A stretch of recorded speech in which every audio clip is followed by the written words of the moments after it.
My husband, in the midst of secretly taking his beautiful young secretary to New York to have their baby, carefully called our housekeeper with a commanding tone. "Mr. Peterson, remember to be discreet. Don't let my wife know anything."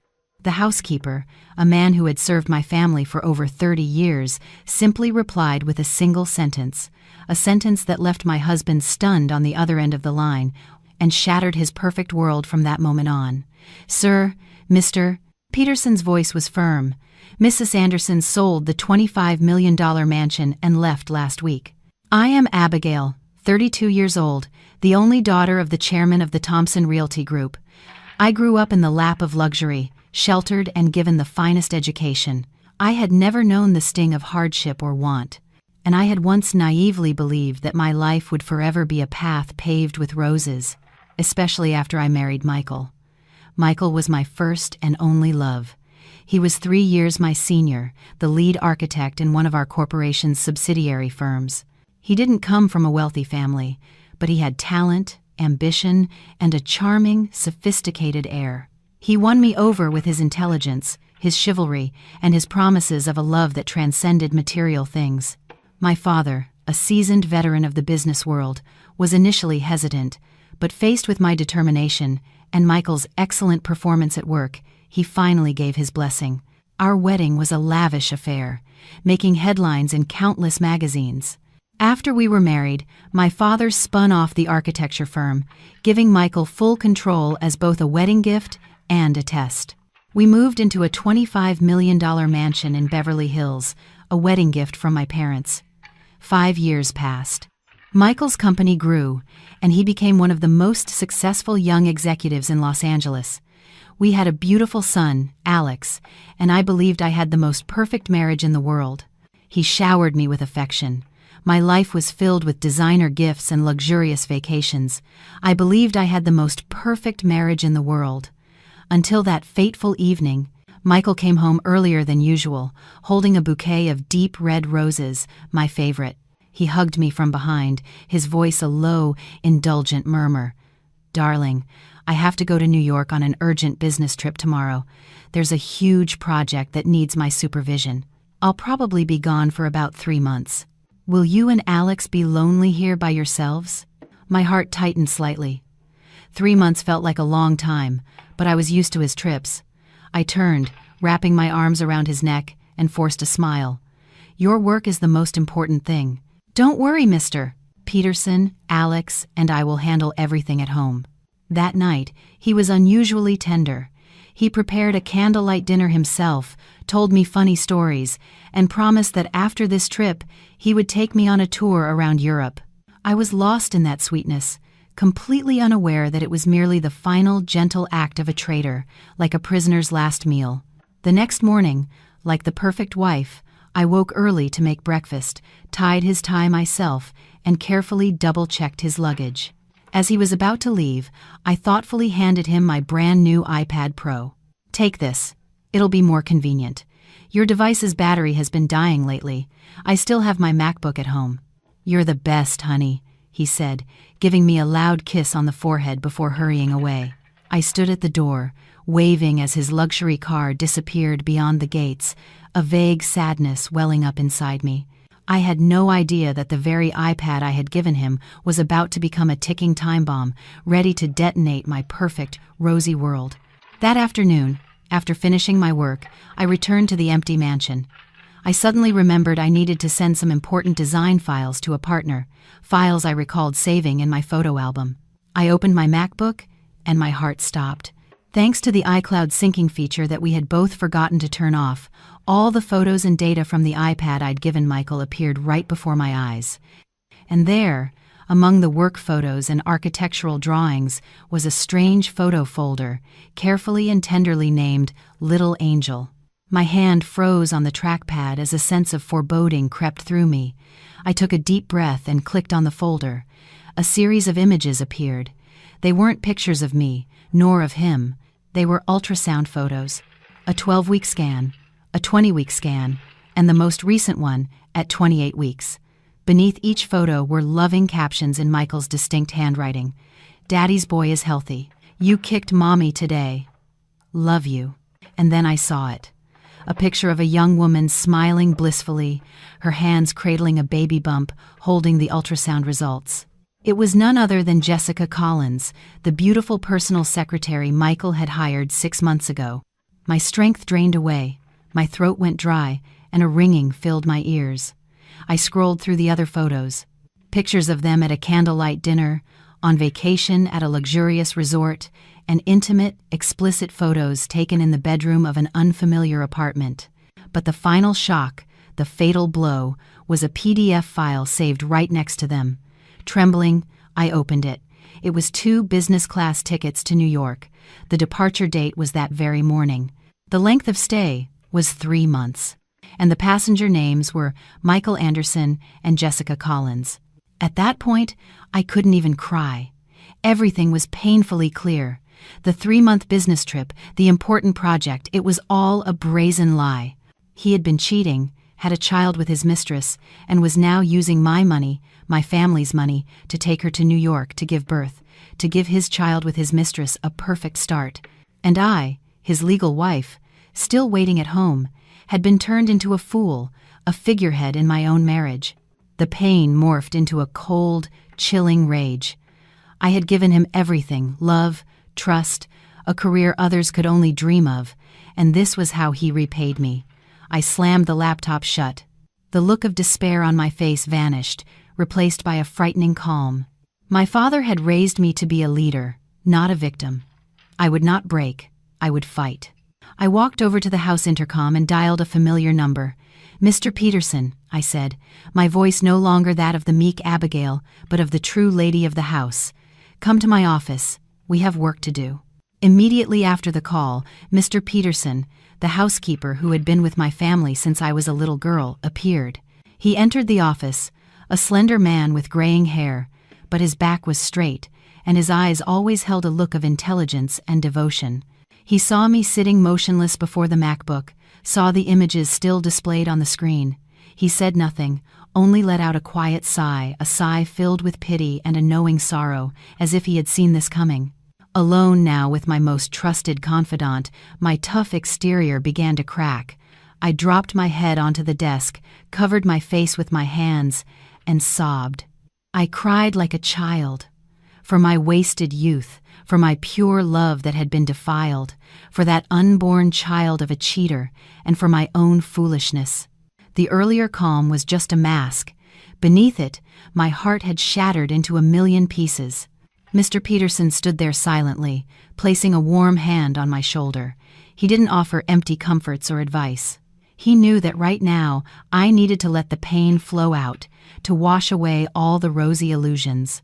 When I had no more tears left, only choked sobs, Mr. Peterson handed me a warm towel and a glass of water.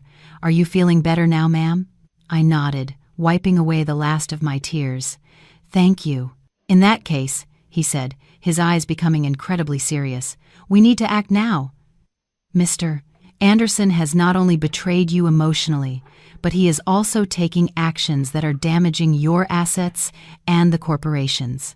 I looked up, my exhaustion quickly replaced by alarm. "What do you mean?" Mr. Peterson took a small USB drive from his pocket and plugged it into my computer.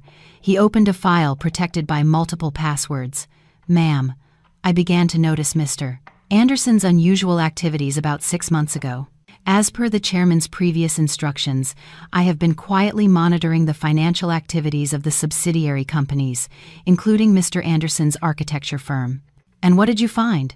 I asked, my heart beginning to race. Mr. Anderson used his position as director to approve numerous contracts with shell corporations, companies that were, in fact, his own front operations, to embezzle a significant amount of money from the firm. He pointed to a number on the screen. This sum was laundered through various accounts and ultimately transferred to an account in the United States.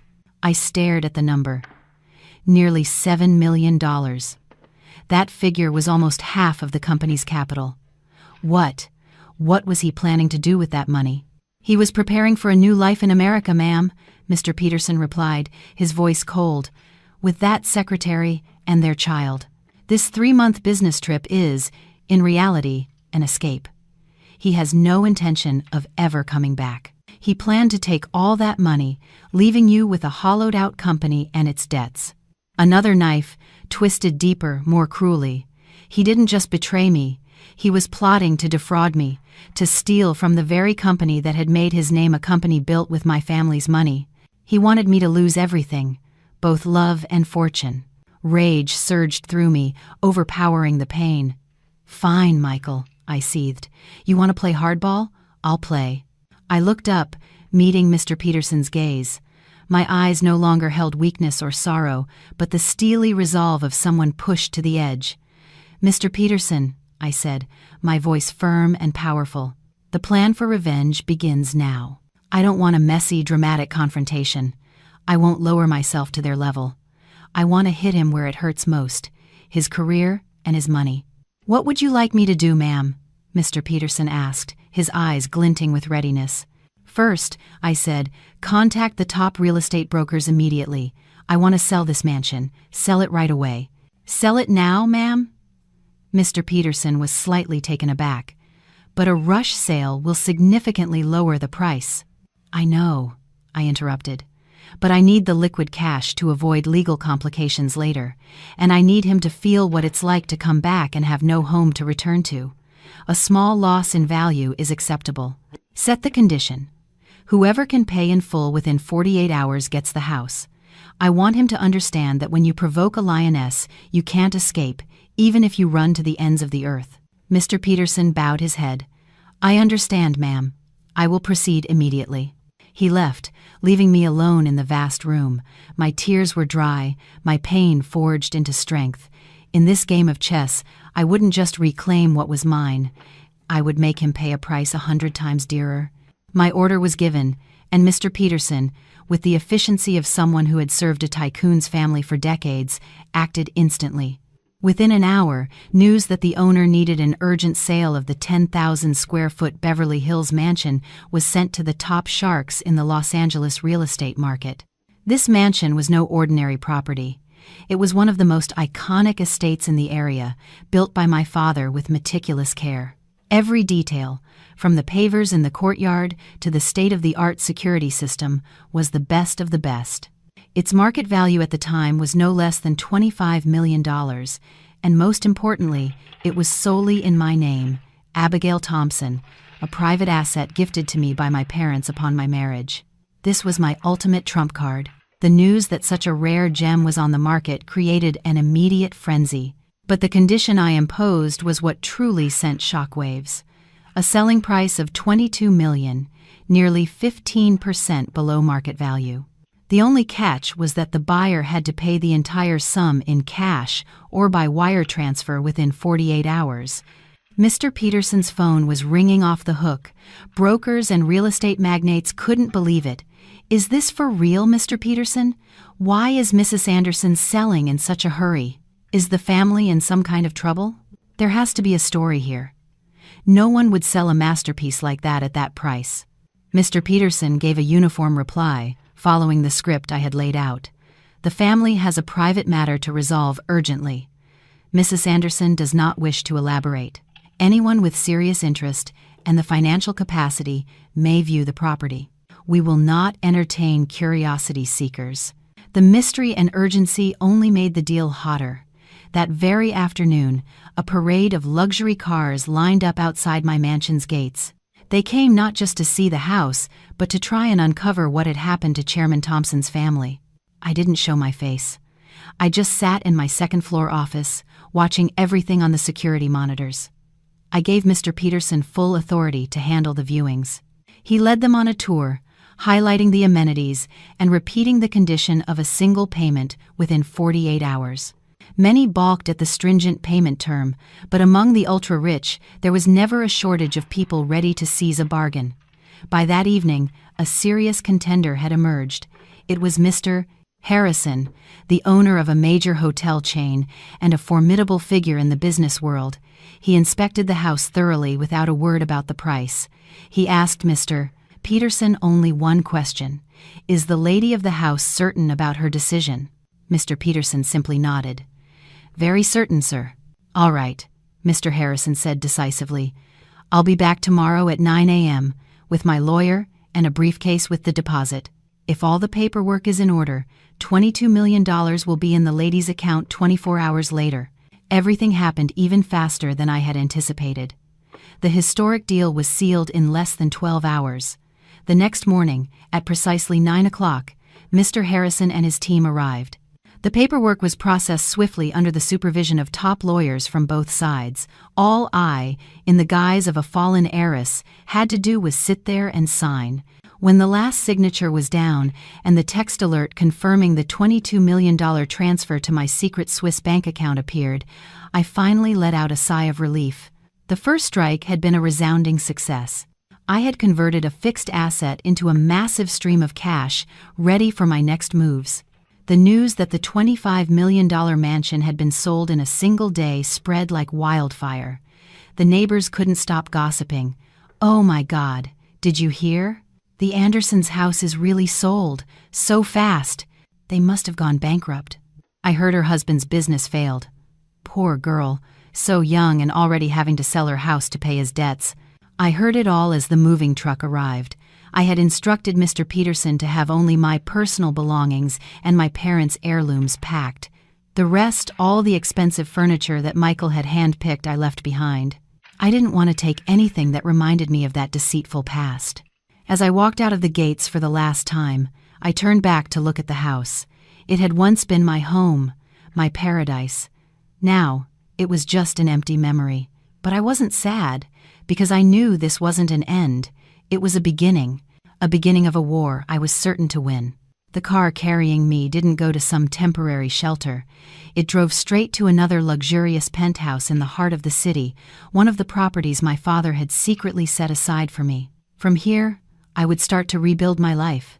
And from here, I would watch the downfall of the man who betrayed me. While I was busy with my plans, across the country, Michael and Jessica were still lost in their dream.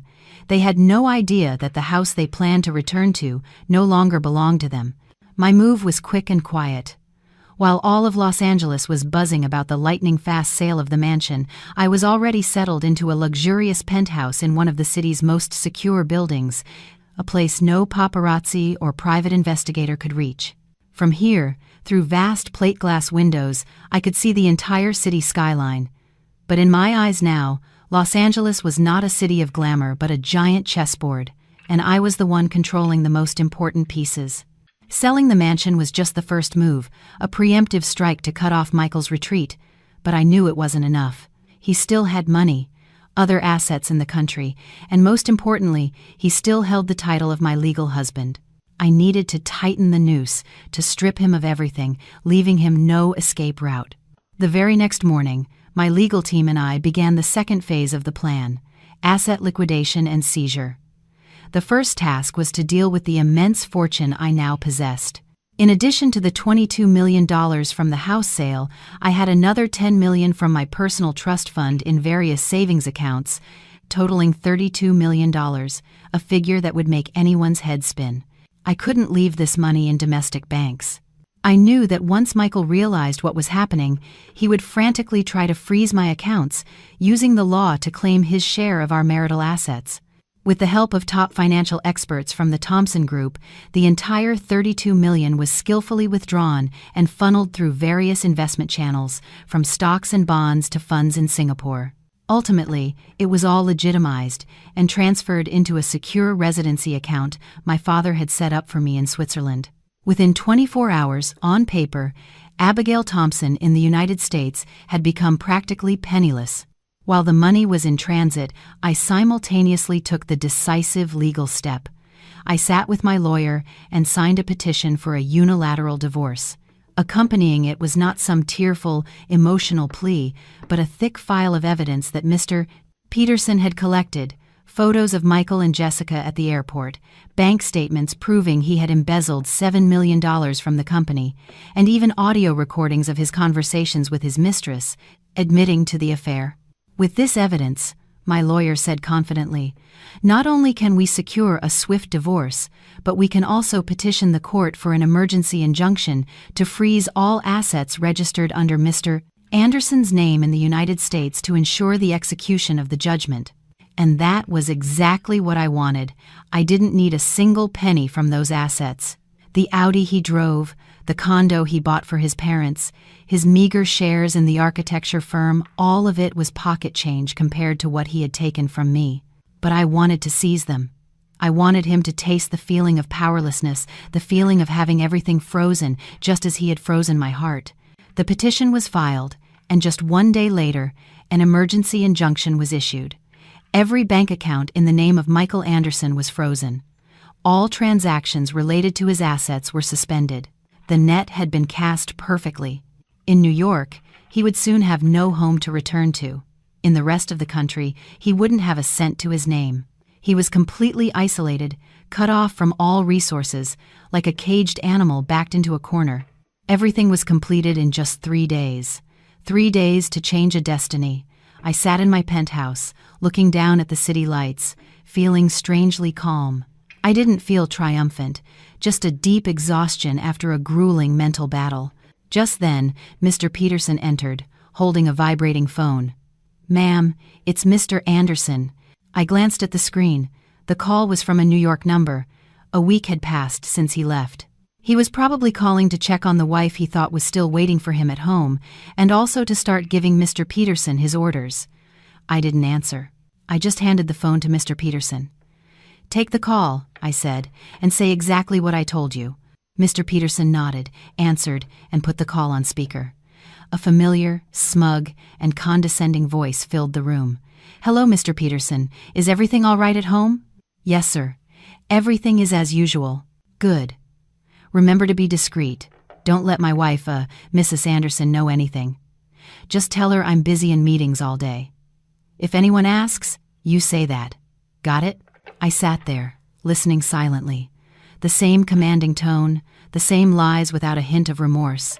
He had no idea that in a few seconds his world would come crashing down. Michael's self-satisfied voice echoed through the speakerphone, filling the quiet penthouse.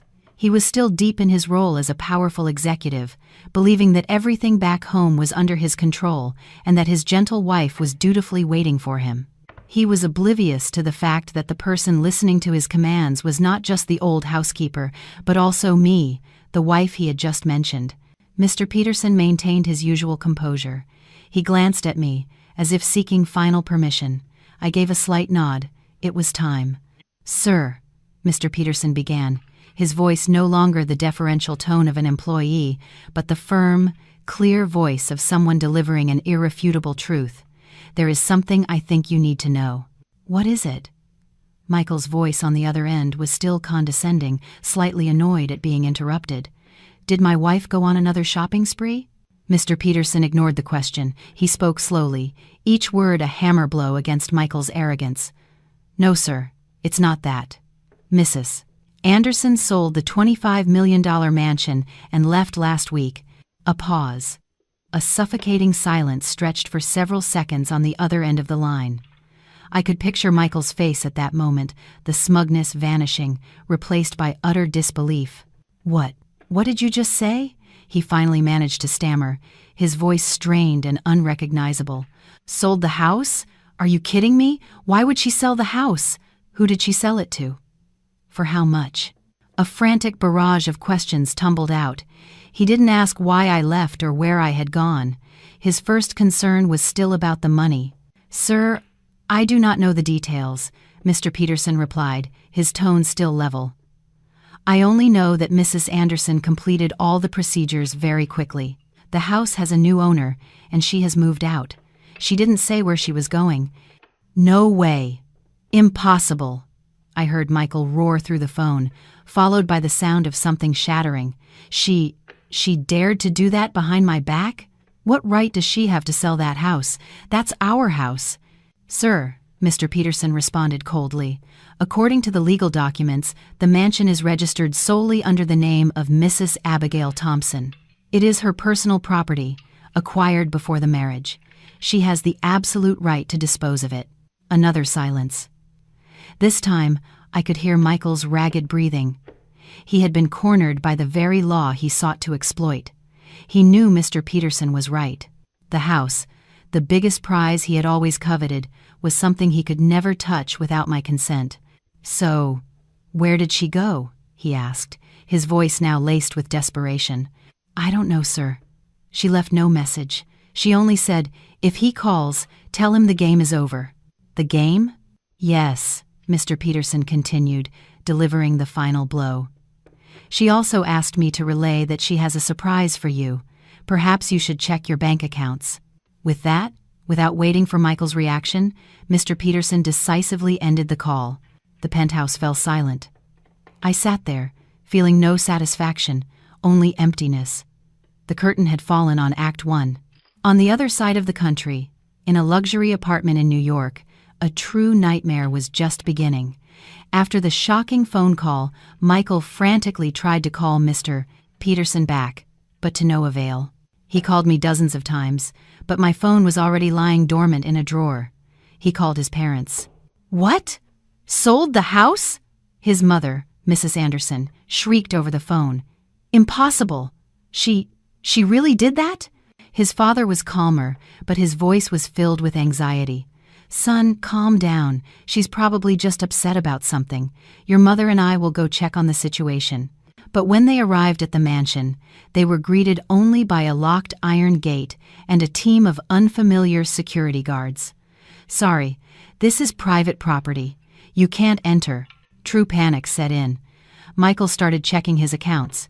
He opened his banking app and froze. All of his accounts, checking, savings, and brokerage displayed the same stark red letters: "Account frozen by court order." He didn't have a single dollar left. His only hope was his international credit cards. He hurriedly checked the limits. They were still active. He breathed a sigh of relief. At least he still had money to maintain his lavish lifestyle in New York, to provide for Jessica and their unborn child. He didn't know that this was just a false sense of security, that a much larger trap was waiting for him. The shock of having his assets frozen back home left Michael reeling, but he tried to remain calm. He convinced himself it was just a tantrum on my part, that a few sweet words upon his return would smooth everything over. Besides, he still had his high-limit international credit cards, enough to continue his extravagant life in New York and keep his young mistress, Jessica, happy. His plan was set. Let Jessica give birth here, secure American citizenship for the baby, and use that as a trump card in his negotiations with me. He still believed my love for him was so profound that I would accept anything. He didn't tell Jessica the whole truth, only that the company back home was facing minor issues and his accounts were temporarily frozen, but everything was under control. Jessica, a woman accustomed to a life of leisure, wasn't concerned. As long as Michael could still fund her shopping sprees and five-star dinners, nothing else mattered. They continued their days of indulgence. Michael deliberately spent more lavishly, both to maintain his image and to mask the growing fear in his heart. Then, the second, fatal blow landed on a sunny afternoon in Manhattan. After a routine prenatal checkup at a prestigious clinic, Jessica insisted Michael take her to Fifth Avenue. She had her eye on a limited-edition pink crocodile Hermes Birkin bag. "Honey," she cooed, clinging to his arm, "I'm about to give birth. Can you buy this for me as a celebration gift? When our son is born, I'll have so many things to carry." Though the bag's six-figure price tag made him wince internally, Michael, wanting to save face and please her, nodded. "Anything for you, darling." They walked into the luxurious Hermes boutique. Michael confidently presented his American Express Centurion card, the coveted black card, his ultimate status symbol. He handed it to the sales associate with an air of assurance. The associate smiled and swiped the card. Then her smile vanished, replaced by a look of confusion. She swiped it again and again. "Sir," she said, looking up apologetically, "I'm very sorry, but your card has been declined." "Declined?" Michael was stunned. "That's impossible. Check it again. There's never a problem with my card." "I've tried several times, sir. The system says the card has been suspended by the issuing bank." Every eye in the store turned towards them. Jessica, who had been excitedly modeling the bag, flushed with embarrassment. "Michael, what's wrong?" she whispered, her voice sharp with annoyance. "Did you forget to pay last month's bill?" "Nonsense," he snapped. He quickly pulled out another card, a Visa Infinite. "Try this one." The result was the same.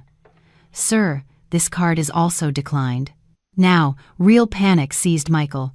A cold sweat broke out on his forehead. He pulled out every card in his wallet, each one a premium card. But the answer was always the same regretful shake of the head from the sales associate. All of his credit cards, the cards he thought were limitless, had been suspended. He couldn't understand it. They were all supplementary cards linked to my primary account. How could I have suspended them? He was unaware that as the primary cardholder and with the backing of a top legal team, I had the absolute right to do just that. I had let him spend freely for a week, only to gather more evidence of his profligate lifestyle. "Jessica, I'm so sorry," Michael stammered, turning to her. "There must be some mistake at the bank. Maybe we can come back another day?" But Jessica's patience had run out. She slammed the Birkin bag down on the counter. "A mistake? I don't think there's any mistake here, Michael," she hissed. "Tell me the truth. Are you broke?" "No, of course not," he denied quickly. "Then why don't your cards work? Don't you lie to me." They began arguing right there in the middle of the luxury boutique, under the curious and contemptuous gazes of the other patrons. Michael had to drag her out of the store in utter humiliation. The real nightmare began. With no credit cards, the cash they had brought was nearly gone after days of lavish spending. They were stranded across the country, staying in a luxury hotel they could no longer afford. The hospital where Jessica was registered to give birth started calling, demanding prepayment for the delivery package, which cost tens of thousands of dollars. Their fairy tale romance quickly dissolved into constant arguments about money. "I can't believe you've let it come to this," she would scream. "You promised me a life of luxury. Our son is almost here. Are you planning to have him born on the street?" Jessica's accusations were like daggers to Michael's already shattered pride. He had lost everything: his career, his house, his cars, his money. And now, the mistress for whom he had risked it all was turning on him. But in his desperation, an idea sparked in his mind. He still had one last card to play, a card he believed could turn the tables. While Michael and Jessica were facing their financial nightmare in New York, back in Los Angeles, I was executing the next step of my plan: disappearing completely. After selling the mansion and freezing Michael's assets, I didn't return to my father's estate. I knew that would be the first place he and his family would look for me. Instead, Mr. Peterson and I moved to another penthouse, one of my family's secret properties atop a skyscraper with multi-layered security. The first thing I did was snap my old SIM card in half, severing all contact with the past. I got a new number known only to my father, Mr. Peterson, and my legal team. I deleted all my social media accounts. Abigail Anderson, the gentle wife and heiress, had officially vanished. I did this not out of fear, but to let Michael experience the same panic and powerlessness of being unable to find or control me. I wanted him to live in the torment of not knowing where I was, what I was doing, and what my next move would be. His panic came sooner than I expected.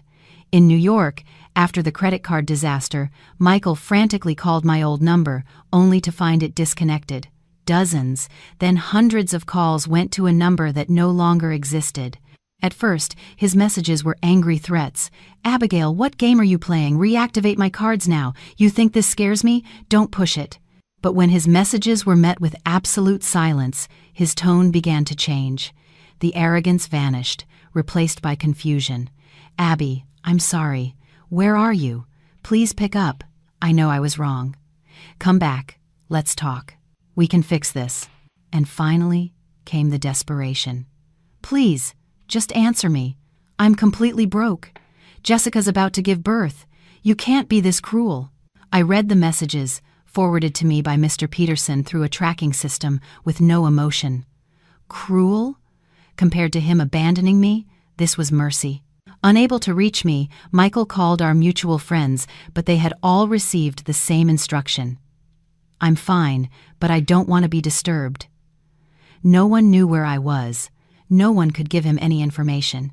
He was screaming into a void. Meanwhile, my father and Mr. Peterson were quietly making their next moves. They weren't just pulling funds, they began a targeted smear campaign. Information about Michael's company being deep in debt and on the verge of bankruptcy was skillfully leaked to the business community. The remaining partners, who hadn't yet been affected by the capital withdrawal, grew wary and started to pull out. Michael's company, already teetering, was now truly on the brink of collapse. From his distant exile, Michael could only watch helplessly as his empire crumbled through increasingly infrequent calls from his few remaining employees. He tried to fly back to fix things, but with no money and no credit cards, he couldn't even afford an economy-class ticket. He was well and truly trapped, imprisoned in the gilded cage he had built for himself. My disappearance, my silence, turned out to be the most potent form of psychological torture. It forced him to confront his powerlessness, to taste the abandonment he had inflicted on me. From my penthouse, I looked down at the city lights. I knew that somewhere far away, a man was desperately searching for the woman I used to be, but he would never find her again. The person he would have to face now was a completely different Abigail. My disappearance was a ghost that haunted Michael day and night. Trapped in a distant city without money or power, he was left with nothing but a growing sense of helplessness and fear. But the person who felt the collapse most acutely was not Michael, but Jessica. What had drawn her to him? The glamorous facade, the luxury car, the designer gifts, and the promise of becoming a wealthy man's wife. She had agreed to get pregnant and follow him across the country, all for the promise of a lavish life and American citizenship for her child. Now, all those promises were crumbling before her eyes. Jessica's dream of a new life quickly turned into a nightmare. They were kicked out of their 5-star hotel for non-payment and had to move into a cheap motel in a rundown area. The upscale maternity hospital where she was registered sent constant bills, threatening to refuse service if they didn't pay the exorbitant delivery fees up front. Fine dining was replaced by instant noodles and fast food. Jessica, a pampered woman who had never known hardship, couldn't endure the sudden change. Their fairy tale romance devolved into endless arguments. "Michael, look at yourself," she shrieked in their cramped, musty room. "What did you promise me? You promised me a life of luxury. And now what? I'm stuck in this dump, and we can't even afford prenatal vitamins." "Just shut up," Michael, at the end of his rope, snapped back. "You think I want this? I'm trying to fix it." "Fix it? How?" Jessica scoffed, a look of pure scorn on her face. "By sitting here holding your head in your hands and calling a woman who never picks up?" "Michael, I don't care who your wife is or what she's doing. All I know is that our son is about to be born, and you have a responsibility." She started making demands, the demands of a person cornered and thinking only of herself. "There are only 2 options now," she said, her voice hard. "1, you call your parents and tell them to sell their house, sell whatever they have, and send us the money. 2, you sell your shares in the company immediately." "Are you crazy?" Michael yelled. "My parents have no money. That house is the only thing they have. And my company shares? They're all frozen. How can I sell them?" "I don't care," Jessica screamed, tears streaming down her face. "That's your problem. If you can't provide for me and our son, don't blame me for being ruthless. I will not let my child be born in this hellhole." She began to pressure him, threatening to leave, threatening to terminate the pregnancy. She used their unborn child as a weapon, blackmailing the man she once claimed to love. Michael was completely trapped between a rock and a hard place. On one side, a wife who had vanished with their fortune. On the other, a pregnant mistress who was growing more desperate and unhinged by the day. He tried calling his parents, only to be met with sobs and lamentations. They were also destitute, facing the scorn of their neighbors. In a fit of desperation, Michael did something reckless. He sought out loan sharks in the local community, using his passport as collateral and signing loan agreements with exorbitant interest rates just to get some temporary cash to appease Jessica and pay the hospital bills. He had no idea that this act was the final nail in his coffin, digging his own grave. He had pushed himself down a path with no return, a path where the price would be far higher than just money. From my vantage point, thanks to Mr. Peterson's network, I was aware of their every move. I knew about the fights, Jessica's betrayal, and Michael's dealings with loan sharks. I didn't intervene. I just watched in silence. This was the karma they had to bear themselves. Their ship of love, built on lies and materialism, was now sinking in the middle of the ocean. The media storm I had orchestrated swept through the business world, leaving behind the wreckage of Anderson architecture and the reputation of the Anderson family. Michael, once a celebrated young director, was now a reviled fraud. Stranded in New York, he was not only out of money but also out of options. Life in the cheap motel room became increasingly suffocating. The loan shark's debt grew daily. Jessica, her pregnancy advancing, had lost all patience. Their arguments were no longer about Birkin bags or Bentleys, but about every single meal, every dollar spent. "Michael, what's the plan?" Jessica shrieked, pointing at the final notice from the hospital. "They said if we don't pay this week, they won't admit me. Do you want me to give birth on the street?" "I know, stop yelling!" Michael had lost all composure. He tore at his hair. "I'm trying to figure it out." But he had no options left. Friends had turned their backs. Partners had filed lawsuits. His family back home was in shambles. He was truly cornered. Finally, after many sleepless nights confronting the harsh reality that his American dream was over, Michael was forced to make the most bitter decision of all, to go back to Los Angeles, back to face the mess he had created, and most importantly, back to find me the last lifeline he could cling to. But even returning was not easy. With no money and his passport held by loan sharks, he had to swallow his pride and make a desperate call to his parents. After listening to their crying and accusations, they scraped together enough money to wire him for 2 economy-class plane tickets. The cross-country flight from New York back to Los Angeles was the longest and heaviest journey of their lives. They didn't speak a word to each other.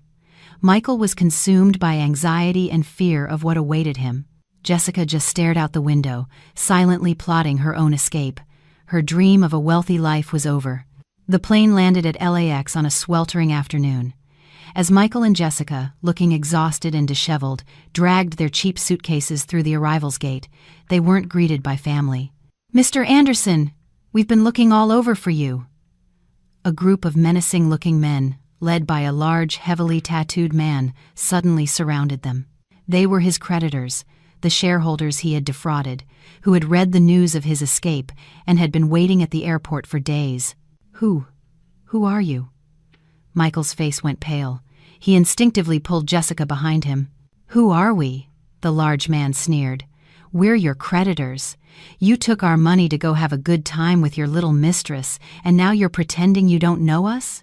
"No, there's been a misunderstanding," Michael tried to explain. "Don't give us that misunderstanding garbage," another man interjected. "It's all over the news. If you don't pay us back today, you're not leaving this airport." The crowd started to shove and curse at them. Jessica, heavily pregnant, screamed in terror. The scene descended into chaos. Curious onlookers gathered around, filming with their phones. And of course, the reporters I had arranged were there, capturing every detail of the dramatic welcome home. The image of the once dashing director being assaulted by creditors at the airport quickly became another breaking news story. Eventually, airport security intervened. Michael and Jessica were taken to an office for questioning. But when he emerged, his spirit was broken. The humiliation was absolute. He had returned not as an executive, but as a criminal. The tumultuous welcome at the airport was just the beginning of Michael's public shaming. After being released by airport security, he and Jessica had nowhere to go. The lease on the luxury apartment he had rented for her had been terminated. Our mansion was sold. His only option was to take his pregnant mistress back to his parents' small, cramped house in a working-class suburb. A once powerful executive and a glamorous it girl were now crammed into a tiny space, facing the constant criticism of his mother, the stony silence of his father, and the scornful glances of the neighbors. The fairy tale was over, leaving only a harsh, dead-end reality. Having lost everything, with no other recourse, they resorted to their final, most desperate and shameless tactic: public groveling. One morning, as my father and I were enjoying breakfast in the quiet garden of his estate, a housekeeper ran in, flustered. "Sir, madam, Mr. Anderson's family is at the gate. They're kneeling." My father and I exchanged a look. The performance we had anticipated was finally beginning. "Let them kneel," I said, standing up. "When I give the signal, Open the gates. I went upstairs and changed into a simple dress with light makeup. I didn't want to appear powerful. I wanted to appear as the wounded wife, to see just how far they would take this act.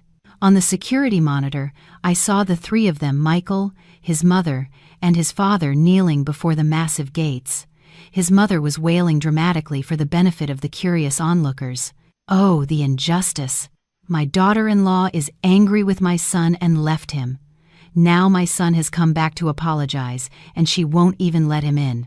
Why is my life so miserable? They were trying to use public opinion, to weaponize pity, to pressure me. A truly despicable tactic. After they had put on this show for nearly an hour and a sizable crowd had gathered, I signaled the guards to open the gates. They were shown into the living room. The moment they saw me, all three rushed forward. Michael dropped to his knees and grabbed my legs. "Abby, I was wrong. I know I was wrong. Please forgive me. It was all Jessica. She set a trap for me. She bewitched me. I only love you." His mother also burst into tears. "Abigail, please, forgive Michael. He was foolish and got tricked. You're his wife. If you don't stand by him, who will? Look at our family. It's in ruins. How can you be so heartless?" They were masterful actors. A husband seduced by a temptress, a pitiful family torn apart by a third party. They were trying to paint me not as the victim, but as a selfish, unforgiving wife. I remained silent, letting them play out their roles. I looked at the man kneeling at my feet, the man who had abandoned me. I looked at the mother-in-law who had encouraged her son to leave me. Their tears, their words, it was all so disgustingly fake. When they had exhausted their tears and pleas, I finally spoke, my voice devoid of emotion. "Are you done with your performance?" All three of them froze. "If you are," I continued, "then it's my turn." I signaled to Mr. Peterson. With a grim expression, he placed a tablet on the coffee table and turned it on. The screen displayed not a video, but a series of audio files and images. "A trap?" I laughed coldly. "Let me show you who was really setting the trap." I played an audio file. The familiar voice of Michael's mother filled the room, speaking to a neighbor. The moment she saw my son hit a rough patch, she ran off with another man. I played another file. This time, it was Michael whispering to Jessica in their hotel room. "As soon as that idiot wife of mine signs the papers, we'll have everything." I swiped through the photos. Michael and Jessica's romantic trip, bank statements of the secret money transfers he had made to her, and text messages where they discussed how to squeeze more money out of me. "Take a look," I said, my voice hardening. Was this a trap? Or was it a carefully calculated plan, orchestrated by your own beloved son? Michael's parents were speechless, their faces drained of all color. They never imagined that their every action, their every word, had been recorded. Michael was also stunned. He couldn't understand how I had obtained all of this. He only knew that his pathetic act of repentance had failed spectacularly. "And there's more," I said, delivering the final blow. I showed them a copy of Michael's bank statement, detailing large, unexplained withdrawals. "What did you use this money for, Michael? Do you need me to say it out loud? Or should we let the investigators find out for themselves?" I was referring to the $7 million he had embezzled from the company, a crime that could send him to prison. Pure terror filled Michael's eyes. He knew I held not just proof of his affair, but his entire future in my hands. Their plea for pity had turned into a trial. They had come hoping to turn the tables with tears, but they were mistaken. They were facing a new Abigail, one who no longer believed in tears, only in evidence. The confrontation at my father's estate ended in a humiliating defeat for the Anderson family. They left not with hope for forgiveness, but with absolute fear. They knew I was no longer the naive Abigail of the past. I held enough evidence to send Michael to prison. The game was entirely in my hands, but I didn't act immediately. I wanted to give them a little more time for the fear to fester, time for their internal conflicts to explode, and I knew the weakest link, the first domino to fall, would be Jessica. Sure enough, just a few days later, a new drama, even more compelling than my in-laws' pathetic display, began to unfold. Jessica, having returned to the country in disgrace with Michael, was no longer receiving the lavish support she was accustomed to. She was forced to live with his parents, facing his mother's scorn, his father's terrifying silence, and a bleak future. The baby was due any day, but there was no money. Her dream of being a wealthy executive's wife had vanished. And when a materialistic woman doesn't get what she wants, she becomes incredibly dangerous. She started pressuring Michael. "Michael, where's the money? You promised you would take care of me and the baby. Are you going to let our child be born in this dump?" I'm working on it, Michael, already a broken man, could only stammer. "Just give me more time." "Time! I don't have any more time!" Jessica shrieked. "If you can't provide for us, I'll provide for myself." And her way of providing for herself was to turn on her lover. One morning, I received a call from an unknown number. "It's me, Jessica." Her voice was no longer soft and coy, but cold and calculating. "What do you want?" I asked. "I want to meet. We have a common enemy, and I think we can work together." I couldn't help but smirk. Work together? How absurd. But I agreed. I wanted to see what kind of game this vixen was playing. We met at a quiet cafe. Jessica looked haggard, but her eyes were still sharp. She got straight to the point. "Abigail, I know you want to ruin Michael, and I have what you need." She placed a phone on the table. "On here," she said, "is all the evidence of his illegal business deals, the fraudulent contracts, the money laundering schemes, the bribes he paid to partners. He used to be so proud. He told me everything. He never thought I was recording it all." I was stunned. I never imagined she could be so cunning. She had been preparing her escape route for a long time. "Why are you giving this to me?" I asked, skeptical. "Because he betrayed me," Jessica said, her voice filled with resentment. "He promised me a future, but now he's pushed me into a corner. I won't go down quietly. I need money, a lot of it, to compensate for my lost youth and to provide for this child." She looked me straight in the eye. "Give me $2 million. In return, I'll give you all of this evidence. You can use it to destroy him, even send him to prison. I'll take the money and disappear forever." It was a straightforward exchange. I looked at her, a beautiful young woman whose soul had been corrupted by money. I felt both contempt and a sliver of pity. But I refused. "Do you think I'm that foolish?" I laughed coldly. "I don't need to spend a single dollar to buy this. The evidence I already have is enough to ruin him. And you, as his accomplice, won't get away scotangent-free either." Jessica's face paled.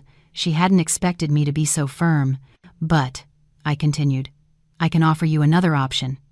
Instead of selling the evidence to me, why don't you use it to negotiate with him directly?" A light sparked in Jessica's eyes. She understood. And so, the dog-eat-dog spectacle began. That very afternoon, Jessica met with Michael. She didn't cry or plead. She placed the phone on the table and played a recording of him discussing a money laundering scheme. Michael froze, horrified that the lover he had trusted completely was now holding a knife to his back. "You have a choice," Jessica said, her voice like ice. "Either transfer $5 million to me as a severance package, or all of this will be on a detective's desk tomorrow morning." Michael completely fell apart. He had no money, no power, and was now being blackmailed by his own mistress. He tried to beg, to make promises, but Jessica no longer believed a word he said. The confrontation between the two traitors escalated. They cursed, insulted, and even physically fought each other. Mr. Peterson, who had been quietly monitoring them, recorded the entire scene. The two people who had once clung to each other in luxury hotels were now tearing each other apart like wild animals over money. The depravity of human nature was laid bare. The battle between Michael and Jessica played out like a tragicomedy, with two former allies in deceit now turning on each other. Pushed to the brink, Michael had no way to meet Jessica's demands. He sold the last of his valuables and even borrowed more from shady sources, but it was never enough. Desperation and pressure twisted him into a paranoid, fearful wreck. While they were busy destroying each other, the court date for our divorce arrived. That day, I walked into the courthouse not as a heartbroken or vengeful Abigail, but with a profound sense of calm. I was there not for revenge, but to close a painful chapter of my life. Michael was also present, but he was a mere shadow of his former self, gaunt, with sunken eyes and a vacant stare. He sat on the other side of the courtroom, unable to meet my gaze. The hearing was swift. My legal team presented the irrefutable evidence, the photos of his affair, the bank records of his embezzlement, and the prenuptial agreement he himself had signed. Every argument from his side crumbled. His lawyer feebly attempted to argue for a division of marital assets, claiming Michael's career was built during our marriage. My lawyer immediately shut him down. "Your Honor," he stated firmly, "as we have proven, Mr. Anderson's career was entirely orchestrated and supported by my client's family. It was not the fruit of a joint effort, but part of a marital test that has catastrophically failed. Furthermore, through his systematic adultery, betrayal, and fraudulent activities, Mr. Anderson has fundamentally violated the marriage contract, causing irreparable emotional and financial damage to my client." The judge's verdict was clear and decisive. The divorce was granted. I received full custody of our son, Alex. Michael was denied any visitation rights until he could demonstrate significant psychological and personal stability. As for the assets, the $25 million mansion and my entire personal trust were confirmed as my sole, separate property. The nearly $7 million he had embezzled was classified as a personal debt he was legally obligated to repay to the company, which was now, by default, my company. Hearing the verdict, Michael showed no reaction. He just sat there, head bowed, a man who had accepted his fate. He had lost everything: wife, child, career, money, and his future. He walked away not just empty-handed, but saddled with a crippling debt he would likely never be able to repay. I had won, an absolute legal victory, but as I stepped out of the courthouse into the fresh air of freedom, I felt no joy, only a hollow emptiness. The war was over, but the scars remained. After the trial, the lives of everyone involved diverged dramatically. I began a new life, officially taking my place as vice president of the Thompson Group, throwing myself into work as a way to heal. I poured all my love into my son, determined to give him the happy childhood he deserved. Michael, having lost everything, fell into destitution. Hunted by creditors, including the loan sharks and Jessica herself, he became a fugitive. He lived on the streets, homeless and alone. The price of betrayal was a prison of his own making, and his conscience was his relentless warden. In the long, lonely nights, he would undoubtedly ask himself why he had been so foolish as to destroy a happiness others could only dream of. The divorce was finalized, but its consequences rippled outward, touching everyone involved. Karma, the most patient of debt collectors, came for each of them. The first was Jessica. Realizing the luxury liner she was on had sunk, she tried to find a lifeboat, but she had underestimated the ruthlessness of the loan sharks. When they couldn't find Michael, they came after her, his known accomplice. Her life as a pampered-it girl was over. She lived in hiding, constantly moving, her growing belly a burden she couldn't conceal. Eventually, broke and alone, she checked into a public hospital to give birth. The baby boy, instead of bringing joy, brought only more despair. She couldn't afford baby formula, couldn't care for him. In a final act of desperation, she did something that would haunt her forever. One morning, Mr. Peterson brought me the news.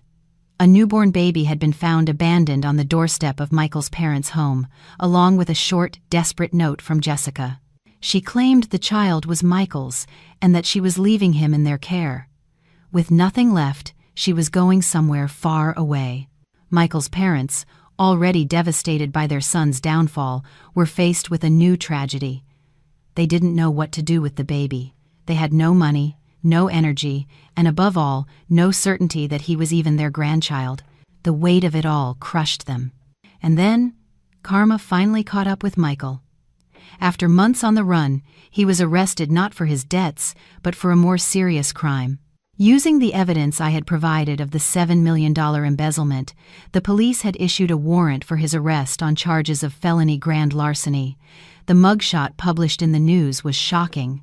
The man in the photo was gaunt, unkempt, his eyes vacant. The dashing, handsome executive was gone, replaced by a broken shell. He was sentenced to 12 years in prison. It was a fitting end for his greed and betrayal. When I heard the news, I felt nothing, not satisfaction, not pity. To me, Michael Anderson had died the day he betrayed my trust. Now, he was just a name from the past, an expensive lesson learned. I could finally close that chapter, but the image of the innocent, abandoned baby lingered in my mind. He was blameless. After much thought, I made a decision. I didn't contact the Anderson family. Instead, through a charitable foundation my company sponsors, I arranged for an anonymous monthly stipend to be sent for the child's care enough for him to have a decent life and education. I did it not for Michael, but for my own conscience. I never let them know who the benefactor was. I just wanted to be a silent guardian, ensuring the boy had a chance at a better future. My life settled into a peaceful rhythm. My son, Alex, was my world.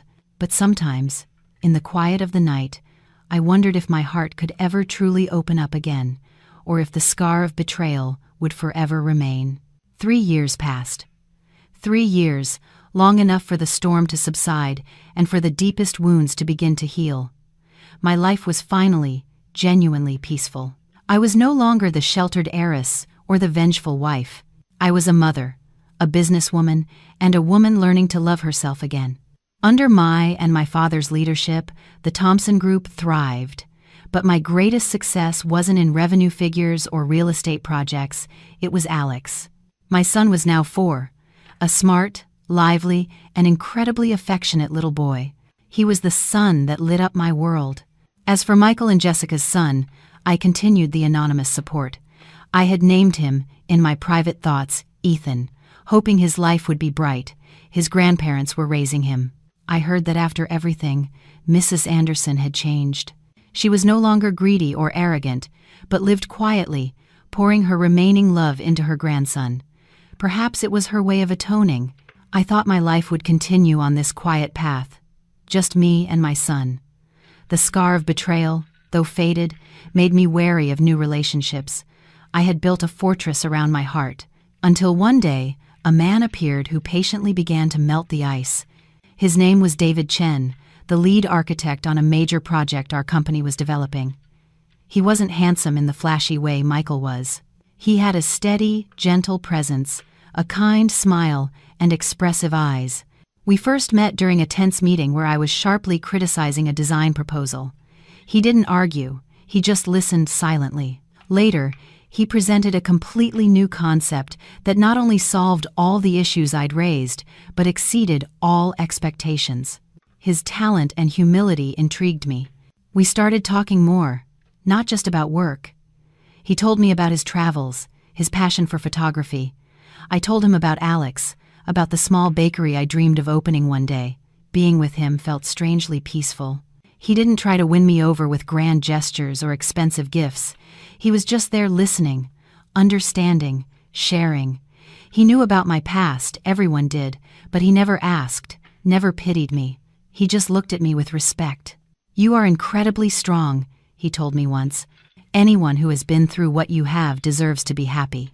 Our feelings for each other grew slowly, naturally, but what touched me most was how he was with Alex. He didn't try to be a father figure, he was just a great friend. He taught Alex how to build models, played soccer with him, and told him stories about the stars. Alex, usually shy around strangers, adored him. One weekend afternoon, as the 3 of us were flying a kite in the park, Alex suddenly turned to me. "Mommy, can Uncle David come to our house all the time?" I looked at David. He was looking at me, his eyes full of hope. I smiled, a real, heartfelt smile. "Of course, sweetie," I said, ruffling my son's hair. "If that's what you want." Happiness sometimes arrives when you least expect it, in the simplest of ways. My story could end here, a neat, happy ending. But life always has surprises. A few months later, during the holiday season, I was at the grocery store with David and Alex, and I saw him, Michael. He was working as a security guard. His thin frame was lost in the oversized uniform, his face etched with hardship. He saw me too. He saw me happy with another man. He saw his son laughing on that man's shoulders. He quickly turned away, trying to blend into a corner, as if to escape his own past. Our eyes never met, but in that fleeting moment, I saw it all in his retreating back. Regret, remorse, and a pain that would never fade. I said nothing. I just squeezed David's hand and walked on with my family. The past was finally, truly behind me. Everyone makes their own choices and pays their own price. I had chosen forgiveness not for him, but for myself. I had chosen to move forward, not to find a replacement, but to find true happiness. And I had found it. Happiness isn't a destination, it's a journey. A journey where I learned to love, to trust, and most importantly, to rise after every fall, stronger than before. I looked at my laughing son, at the kind man by my side, and my heart filled with gratitude. The storm had passed, and in its wake, the sky was clearer and bluer than I had ever seen.